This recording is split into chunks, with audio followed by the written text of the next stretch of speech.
All right, hockey fans, welcome to episode 27 of Hockey Talk in the Desert Southwest.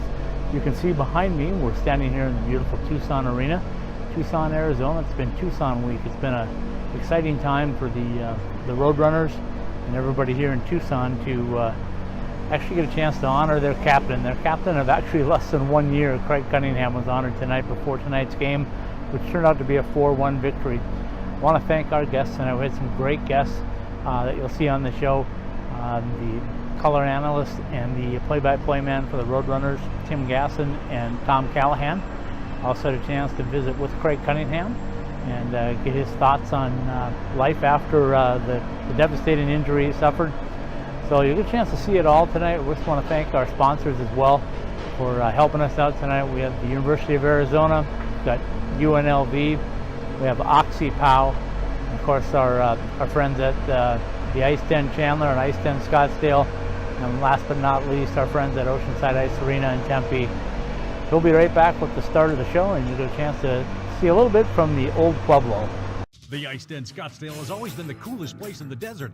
Now with the addition of the Ice Den Chandler, our 2 locations hosting 5 sheets of ice make the Ice Den your home for youth, travel, and adult hockey leagues. Our nationally recognized Learn to Skate programs offer world-class instruction for skaters of all ages. Our pro shop features equipment and apparel with the top hockey and figure skating brands. 18 Degrees Express with the Chili Bean Cafe make the Ice Den the perfect place to host your next birthday party or special event. Visit us online at coyotesice.com. Hang in the Tucson Arena and never be worn again by a Tucson Roadrunners player.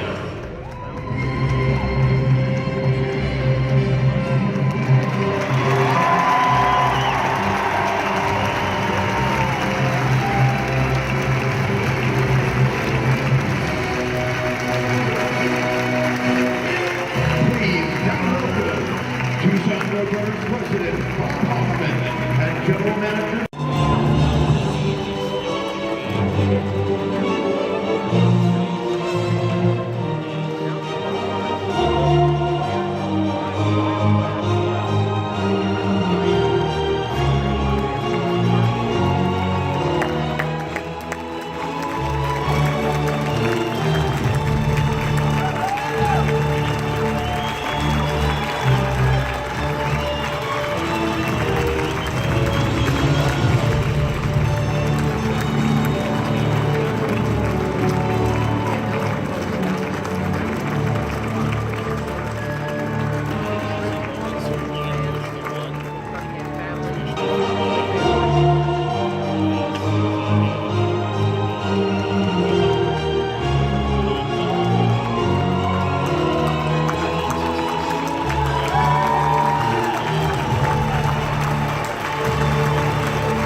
All right, we're here at the Tucson Arena, the home of the Tucson Roadrunners.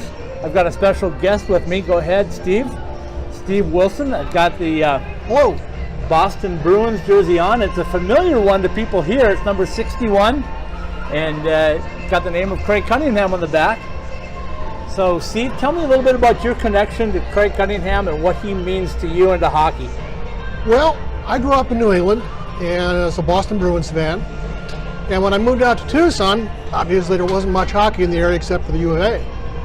But last year, in a whirlwind of activity, we got our very own hockey team. And one of the jobs a fan has is to pick their favorite player. Well, I chose Craig the very first game because he scored the first goals. And then I found out, geez, he was drafted by the Bruins. Right. So that kind of gives me more impetus, and that's where everything went from there. I ended up with his name and number on my first Roadrunners jersey, of course, and was really following the team and getting all wrapped up in the excitement when everything suddenly stopped. And Absolutely. that was so that night. When we think back at it, it wasn't even a year ago. Yes. I was here that night. I was videoing it. I couldn't believe what I had witnessed. I went through it. I still got the wristband on. I'm hopefully going to have Craig cut that off for me tonight to signify There you go. that we're moving on. Excellent. And that jersey is going to go up tonight before the start of tonight's game, and it's going to have a lot of emotional feelings, isn't it? Absolutely. There's no question that, I'm not unlike any other Roadrunners fan right now. We really are behind the guy. Love him to death, want to see him succeed in his new chosen profession, being a hockey scout. And if he gives the same determination that he's given to his recovery, which has been a remarkable story, I don't have to tell you, I think he's going to do outstanding. I know that nobody's ever seen anything like it, but have you ever seen anything similar to that type of thing happen at a hockey game? I never have. I know that there have been sudden cardiac events at other hockey games. Rich Beverly comes to mind. Right. But never out of the blue. I mean, usually you would expect to see something happen after the heat of the game is really going full force. I mean, that's when you expect something like that might happen, if it's going to happen at all. But I think for anyone who is here to see a player just drop to the ice, that has to be a tremendously gut-wrenching feeling all throughout the arena. Well, Steve, we certainly appreciate your time and sharing your thoughts on Craig, and I know tonight's going to be an emotional game, and with that jersey hanging above here forever now, he's always going to be a fixture with the Tucson Roadrunners. Couldn't agree more. Thank you, Steve. You're welcome. I think you always wish that your jersey gets retired because you had 100 goals and lead the league in scoring and stuff. But I think a lot of things have been put in perspective for me outside of the game of hockey and just the game of life, and how how much power you can have as a human being and what you can do. And it's obviously I think it's kind of bittersweet that at 26 that I guess I'm 27 now, that my jersey's going up, but it's a great honor. And I think to have it here in Tucson, I know I only played 13 games here, but I said this yesterday that Tucson has kind of felt like home to me. I've been in a lot of cities the last 10 years of my life, and this is kind of the most homiest place I've been. Greg, you have a new career. Are you ready to move on to that? Yeah, I mean, I've been kind of forced into being able to ready to move on, so it's been an adjustment for sure. This year at training camp was kind of a tough experience. Obviously, I remember walking into the gym and the guys were all fitness testing, and I had to walk out because it was I wished I was in there with those guys. But no, I've been happy with the role. I mean, the Coyotes have done an amazing job supporting me through the whole situation, and I'm excited to be a part of that team and to contribute to the game of hockey away from the rink. Craig, like you said, the past year has been kind of pretty busy, and one's anniversary is just moving away. Do you feel like this is the end of the chapter and the beginning of the new one? Is this the point where we'll see the month of the year anniversary? Well, I mean, I think when I finally get up and get out of the surgical room and get my leg on full time will kind of be it. But I think it's kind of closes the chapter. This is kind of be the last big event, and kind of where the media is kind of shone on it and stuff like that. So I look forward to moving on. But I'm incredibly feel blessed that I'm able to share the situation and be here today with all my friends and family and everyone that's the doctors, nurses, everyone that's continued to support me from the day I went down and until today, and hopefully into the future.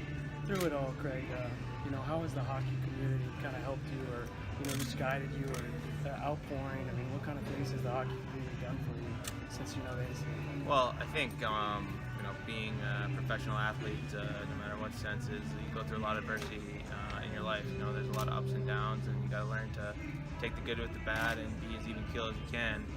And obviously, I think when you learn things like that at such a young age, they kind of spill over into real life, and it's helped me battle through adversity and get through the tough times. And the game of hockey is such a tight-knit community. I mean, when you're on the ice, when you're playing and involved, you don't really feel like it's that close of a community. But now that I'm out and I'm not playing anymore, the support and it's been incredible. I mean, guys that I don't even know, or player coaches I've never had, reached out to me and kind of helped me push through, and said, hey, if there's anything you need, we've never met before, but I'll do anything that you need. And so what's next for you? Well, I'm starting my job scouting with Arizona, so I'm just traveling around. I'm all over the country, and hopefully in the next couple of weeks get up and get my prosthetic going full time. And there's been a lot of surgeries in the last year. I think I counted them up yesterday. I think it was like 15 or 16 surgeries since November of last year, and I'm excited to kind of get out of there and feel good for a long period of time. I'm not used to being hurt or being sick, so it's been a long year, but I look forward to moving on. What's been the biggest transition for you in terms of going into the front office, getting into scouting versus being a player? How's your mindset changed? Yeah, I mean, it's obviously, I still have a lot of buddies that are in the game and playing on the teams and stuff like that. So I think you kind of have to look at the game a different way. Before I was out there competing against those guys and trying to get the call up, be on the team. And now I'm out there watching those guys and saying, okay, which guys do I like enough that I want on my team? Last year I was competing against, but now which guys do I like? Probably more than better than me that can help us out. Right. Thank you. Craig, you've always been a physical specimen. I know in the testing that people talked about just how good a shape you were. It looks like right now you're staying in good shape. I'm guessing that's important to you. Yeah, I think when I left the hospital, I had lost 35 pounds. I've always been a big, thick kid, and I put all that weight back on, and most of it good. Some of it obviously bad, obviously. But I found a personal trainer here in town. Dan Worth is his name, up at Sierra Fit, and he used to be the strength coach at the U of A. So it's been not only physical therapy, for me to get in there and work hard, but just mental, being around a guy who's been involved in sports his whole life and trains me, I think, different than, athletes train different than regular people, and I'm trying to continue to do that, and he's helped me a lot. Last one? All good? All right, thank you guys. Thanks, Craig. Thanks, Craig.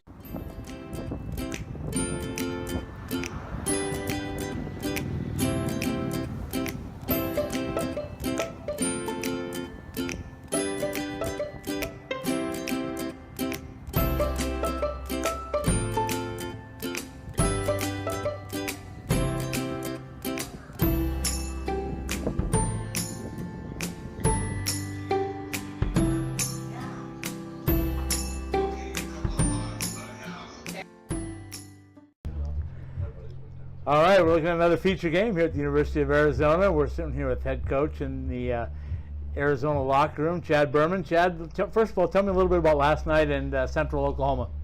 We're going to call last night a learning opportunity. I thought last weekend was a learning opportunity, so the time is now. It's time to respond, and we did things that you can't do against top 5 teams. You can't take stupid penalties. You can't stop moving your feet. 2 weekends in a row, the better team on that night found a way to get the extra goal, and we didn't. So we're going to take that on the chin, and hopefully respond tonight. Well, it's still early in the season, right? So Yep. you have a chance to atone for anything that goes wrong up front. But tell me a little bit about what you expect out of Oklahoma today.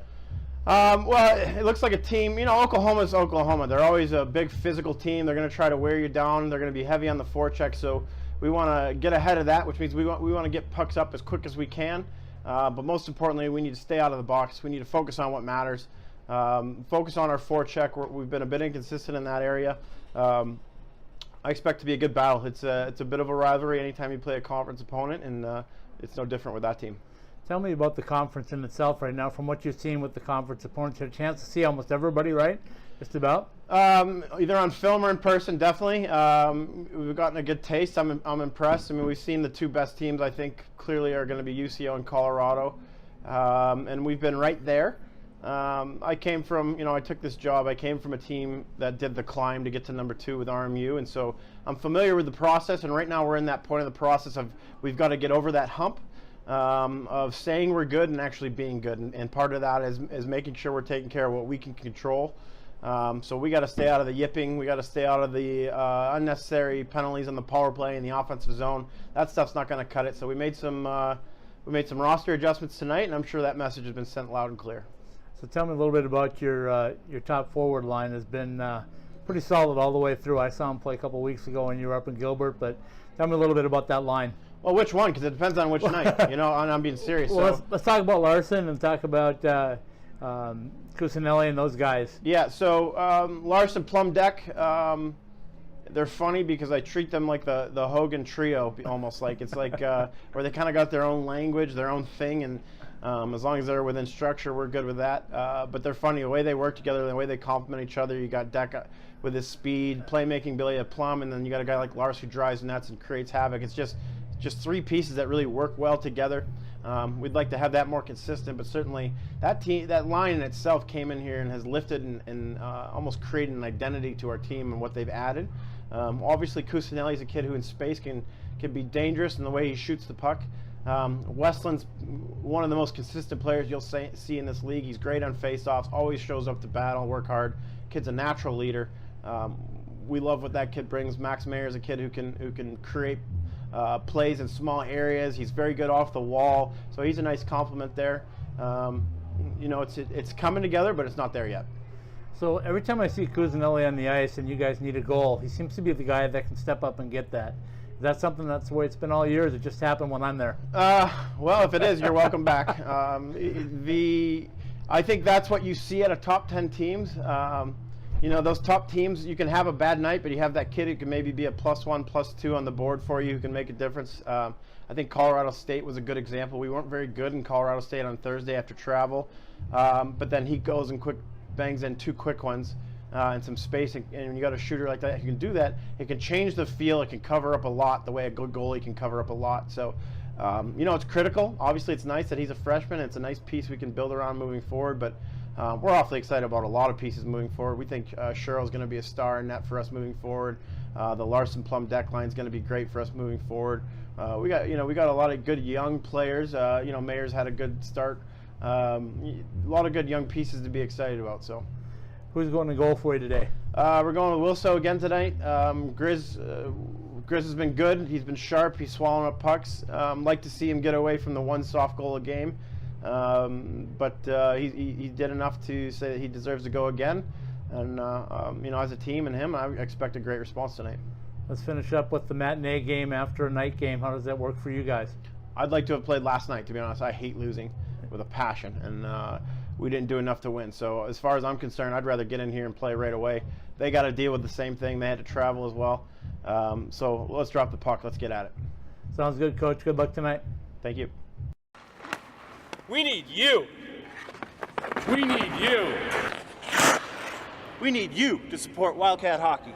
The Wildcats are back in action, and it's time to show your U of A pride at the TCC Arena. Please call for tickets or come to the TCC box office. U of A hockey is affordable and fun for the entire family. We need you. We need you. We need you to support U of A Wildcat hockey. All right, Coach Berman, a win is a win, I guess, but I could tell by your body language on the bench the second, third period that you weren't particularly pleased. Yeah, I don't like how we're finishing games. It's you know, it's going to be the next step for our group, but you know, we had the first month of the season. I thought we were finishing games and having strong third periods, and not so much the last couple of weeks. You know, I always say, and I've heard it said a lot, Coach Arians up in Phoenix says that you can win as much you can learn as much from a close win as you can from a loss. So you take the win, you move forward, right? Yeah, I think we're always looking to learn. We're always looking to grow and improve, and you know, that'll be no different whether we win or lose. So I thought you guys dominated the first period and minute, right? And then the second period rolled along, and it looked like the game ground to a standstill until that major penalty. So yeah. What were your thoughts on the bench? Well, I think the flow of the game went away a bit when there was a parade to the box. You know, whether they're questionable calls or not, we've got to find ways to stay out of the box. Obviously, a 5-minute penalty with a 3-goal lead in the third period makes things closer than we'd like. So that continues to be an issue. We've got to be better with our sticks. What were your thoughts when that penalty was called? Did you think your killers were going to be able to kill it off, or what was your gut feeling? I always have confidence in our penalty kill. I think we have a good system, good guys who fit the system. But 5 minutes are a little different. They can get as many as they want. It's a tough time for that to happen. When that happens and you look at your penalty kill, you also have to look at what they did, and I thought they were very methodical, probably more methodical than I'd seen them all game. It looked like they had a little bit of purpose to try to tie the game or at least get close. Yeah, I mean, are you talking about their penalty kill? Yeah, their power play on that 5 minute, they were very methodical, moved the puck, were very patient, I thought, and really tried to use the whole 5 minutes. Yeah, they're not really reinventing the wheel there. They're just kind of doing a simple umbrella. So it's critical that we're in lanes, especially on the weak side. We're always coming up through lanes, and I thought we did about 70% of the time. It's got to be better. We need to be turning with passes, coming back with our sticks back through lanes, and I thought that was good about 90% of the time. But when you don't, they'll make you pay. A couple of players that stood out to me, and I thought Griffin Dine had a great game, start to finish for you guys. Yeah, it's good to see a kid like that get rewarded. He brings it every day. Our best players were the blue-collar guys, the Grandovs, the Dines. I thought Stallhuth brought a nice element to us today. It's pretty simple. It's a game of working hard, throwing pucks and out battling them. I'm watching the game the whole time, and I got one eye on who might be our player of the game, and I thought Austin Wilson was going to be that guy all the way down the stretch. Not that he had a poor game, because I thought those goals that they scored at the end were pretty solid goals. I don't know he could have done much about them, but tell me a little bit about his effort from your end. I think he's done a good job of swallowing pucks up. We'd like to see him a little more aggressive up top on the crease on occasion, and I think he'd say the same every game or so. There's maybe one questionable goal, not necessarily today. But when you got a senior goaltender like him, you'd like him to be a little more crisp. But there's always room for improvement for everybody. But he's been pretty solid for us for a while now. I made a bold prediction. I think you're going to come out and blow these guys out. I think you're a better team, and I thought the guys were just kind of waiting to explode. And if you play 3 periods tomorrow, I think it's going to be a lot different.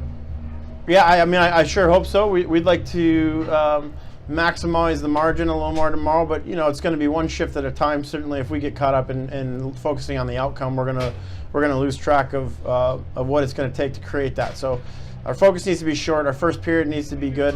We got a couple guys banged up, so some guys will step up, and I thought a couple of our younger guys today stepped up and did well. Ben Fury, Neufeld, Jack Allen. So it's good to see that we've got guys who are ready to hop in and take minutes if it becomes available. Coach, I appreciate your time as always, and good luck tomorrow. Thanks. In today's odor elimination, sanitizing, and deodorizing market, air spaces and fabrics are treated with very aggressive, highly toxic, and often very dangerous but cheap chemical-based solutions. These chemicals have harmful residues and pollutants that can impact your health and the well-being of those around you. This is the bad news. The good news is there's something better. That something is OxyPal. OxyPal is a fast-growing company based in Phoenix, Arizona, with franchises opening across North America. OxyPal has developed a way to eliminate, not mask or disguise, all organic-based odors in any airspace or on any fabric surface with ozone, also called trioxygen. Ozone is present in the atmosphere, and it is what protects our planet, our environment, and every living thing on Earth. Through years of research and development, OxyPal has perfected a way to harness and apply this powerful solution to purify airspaces and fabric surfaces safely and effectively, eliminating all organic bacteria, viruses, mold, fungi, and allergens on the molecular level. OxyPal has designed and perfected many next-generation and evolutionary alternative products and services safe for people, pets, and our planet. The solutions offered by OxyPal are stronger, safer, non-toxic, and a great value. Visit our website and online store today at www.oxypal.com. On our website, you can make a service appointment, buy products, or learn more about us and our great franchising opportunities. All right, we are live in the Roadrunners broadcast booth for another segment of Hockey Talk in the Desert Southwest. I've got 2 special guests today, Tim Gasson to my right, the color commentator, and Tom Callahan to my left, the voice of the Tucson Roadrunners. Second year for you, Tom and Tim. Tell me a little bit about the start of this season so far. Well, we've only played once at home, so Tim, I'm kind of looking forward to playing again here at Tucson Arena, but 4 on the road. The club has 7 of 8 points, and it's been a revelation. I think the team is better than I thought they would be, and a lot of the kids are coming on. Dylan Strome has looked tremendous. They've gotten some good goaltending so far, and the veterans have already shown that they're going to make an impact on these young kids, so I think it's a great start. Well, and tonight, Scott, it almost feels like it's a second opening night. We actually had opening night a few weeks ago, but Tom's been on the road with the team for the last few weeks. It's Craig Cunningham jersey night where they're going to raise his jersey to the rafters and retire it. So it almost has the feel like it's a second beginning of the season here. I know fans here in Tucson are excited to see how the team has developed while they've been on the road. Yeah. You know what's really remarkable about this whole thing, I guess, is that it's less than a year since we witnessed what happened to Craig, and to go from being the player that he was to the incident, if we'll call it that, to the recovery, to the new job with the Coyotes, to now all of a sudden having his jersey retired all in less than a year. Has that sunk in with you guys? Well, I think it's really weird. First of all, in our society, we, I think, expect things to happen so quickly. When people have a catastrophic illness like this, sometimes they just die. Right. Okay? They don't recover ever, let alone to see Craig skate late in the season before a game and have him come back and be himself. I'm just amazed at that. We're going to mind that. That's Iowa at its best right there, right? Josh Fisher, everyone. I love live TV. Yes. And it's not even live, it's recorded, but I still love it. There you go. So tell me a little bit about this Roadrunners team as opposed to the last Roadrunner team that we saw last spring. What's different? Well, I mean, everything. What's the same? Yeah, everybody who wore a letter last year is gone. Right. It's a completely new crop of veterans, so that's completely different. Coaching is different. Philosophy is different. Tim, it's a lot more about development this year. Well, this is interesting because the Coyotes talked about how they wanted a closer relationship with their minor league affiliate here in Tucson. And what they meant by that was they wanted the system that's taught here in Tucson to better reflect what they're going to play in the Coyotes. That's what Tom's talking about. Development, a new coaching staff with a more offensive style of hockey, I guess is what you would call it. He wants to push the puck. I think that's going to be an exciting style of hockey for Tucson fans. And ironically, tell us a little bit about that lineup tonight that we were talking about down in the press room a little bit earlier about the 3 first-round picks from 2015. So let us know who those are, whose players are. Yeah, the starting lineup tonight is going to be filled with 3 guys from the first-round draft class of 2015. It's pretty cool. So Lawson Krause just comes down today from Arizona, so he'll be in the lineup wearing number 67. Nick Merkley is a guy who I really like. I see him getting better every game so far, and he's laid a couple of big hits, open ice hits, which Tim and I will talk about forever because we love that stuff. You don't see it much anymore. And Dylan Strome has been great since he's come down here the last couple of games, really building confidence. He's now the points leader, scored his first pro goal the other night, and is starting to look like a guy who feels more comfortable in his skates out there. But Tim, I mean, there's a lot of young talent in this organization. What Tucson fans worry about, though, is early success from these guys because they get called up to the majors. Right. Last year, Brendan Perini was incredible for the Roadrunners, and then he disappears less than halfway through the season, never to return. The life of AHL hockey, though, right? Yeah. Well, and that's what Tucson is here for. That's what the Roadrunners are here for, to develop this talent and get it up to the Coyotes. But the thing is, once they really start to show what they have, they leave us. It's almost like are we good parents or bad parents if they leave us early? I'm not quite sure. So let's talk a little bit about goaltending, because I have a soft spot in my heart for Hunter Miska, who comes from my alma mater in Duluth. So what have you thought of Hunter's play at this point so far? He was great in the preseason with a 2-0 shutout, and then Timmy hit a little bit of a giant bump of the road opening night here. Yeah, and we had high hopes for that opening night, and he got chased in that game, and that's going to happen. That's also part of what the AHL is about, seasoning guys in professional hockey, and sometimes you have those nights and you get chased. And he did look better against Chicago, a little more comfortable, won there, and then in the win against Grand Rapids looked even better. I think it's just a matter for him of just shaking off the nerves of playing pro hockey, and he's going to get better as the season goes. Scott, I have a question for you. What do you want to see from these Roadrunners this year, different from year one? You know, year one, everything's about first. It's about the inaugural season. Everything is the first hat trick, the first come from behind victory. All that stuff is exciting. What do you want to see from these Roadrunners in year two? Well, I'd like to see as much stability as there possibly can be in an AHL franchise. I think last year you guys had spurts where you went out, you won some games, and then all of a sudden the lineup changed, and look what happened. And then obviously the incident with Craig made a big difference in the whole feel for the team. But I think if you can get a little more stability, I think that's going to help all the way around with fan base and supporting the team. Well, I don't know what stability is in the American Hockey League. Tom, you tell me, how do you gauge stability in the American Hockey League when the roster's changing so much? You got guys going up, guys going down. How should we look at an AHL team when we talk about the idea of stability? Stability to me is the Rochester Americans or the Hershey Bears who've been there for 60+ years. Right. That's what stability is. Other than that, if you want it in your lineup, we're not going to be around to see that, though, Tom. Right. No. Stability's got to be this year for us. Yeah. So, I mean, but I mean, really, stability here is if you don't make, I think, a lot of coaching changes. Yeah. That's good to see, unless your coach is so successful he goes up. But just the attitude is different this year, Tim. With the developmental ladder is really in place. It's what they want to see. I gauge success not only by the wins, but also by the guys who go up and do well.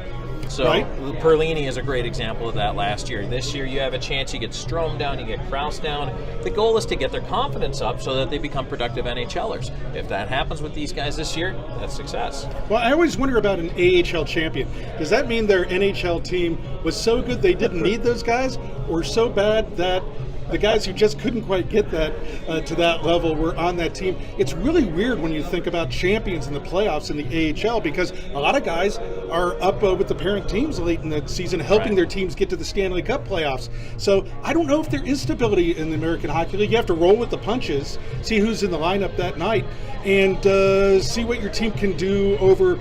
I don't know, do coaches break it down in the AHL by months? Do they by homestands? I think you have to keep your time frame pretty short when you're analyzing the AHL. So tell me about the newness of the coaching staff and the new general manager for the whole team. The whole organization, I should say. So Steve Sullivan is the AGM for the Coyotes. The assistant, John Chayka, is kind of on his own now with Dave Tippett out, new coach up top, and Rick Tocchet. And so Sullivan's the GM here, and now the different coaching staff here: Mike Van Ryn, John Slaney, and Dennis Potvin. Hi, I went Islanders. There we go. Who knew? Breaking news right here from the radio booth. Yeah, Steve Potvin. So it's a different philosophy, but Sullivan's philosophy is very much developing the guys from here, bringing them up. They're not as concerned about wins and losses as maybe last year at this level. It was a little more focused on the wins and losses, and towards the end of the year, a lot of moves you saw bringing in guys from other teams. I don't think you'll see that this year. It's going to stay with the homegrown talent, let these kids sink or swim, and try to make them better players. And Mike Van Ryn is a very interesting coach. He's the new head coach of the Roadrunners, and he's a tough guy. He's a guy, when I was talking to him, explained that he wasn't drafted in the NHL. He had to be a guy to make every single roster he made, and he made it all the way up to the NHL. And I actually know one of his coaches from juniors, all the way back in Strathroy in London, Ontario, Pat Stapleton. All-star, of course, with the Chicago Blackhawks, and also with my WHA Indianapolis Racers. And he gets Pat Stapleton, Whitey Stapleton, on that famous Team Canada 1972 team, was one of his coaches when Mike Van Ryn was coming up, and told me he is one determined guy. And I think you're going to see this Roadrunners team take on that personality of that coach and be a determined kind of team. You know, Tim, I know you're a fixture here, but Tom, being your first year, now going into your second year, what have you thought of the city of Tucson and its vibrance? I like it. I enjoy Tucson a lot. I mean, you can't sneeze at the weather, and it's a great place if you like to be outdoors, and it's grown on me. The people here are awesome. I've enjoyed it. I've lived in Tucson for 35 years, and I love it here. I would really love it if it felt a little bit more like hockey weather. Right. No, it's right before Halloween, and we're in the 90s, and I'm sweating at a hockey rink, and why is that? Well, guys, I appreciate your time. I appreciate you always having time for us when we're here, and good luck on the call tonight. Good luck to call the rest of the way. Thank you, Scott. Thank you.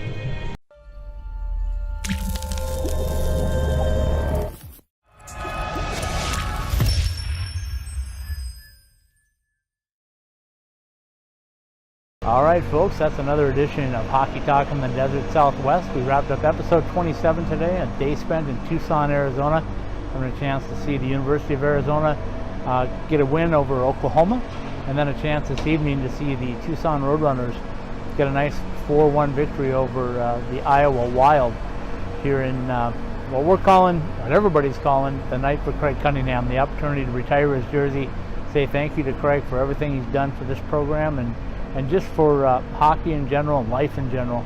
What a warrior. I had a chance to visit with him. You'll see that today.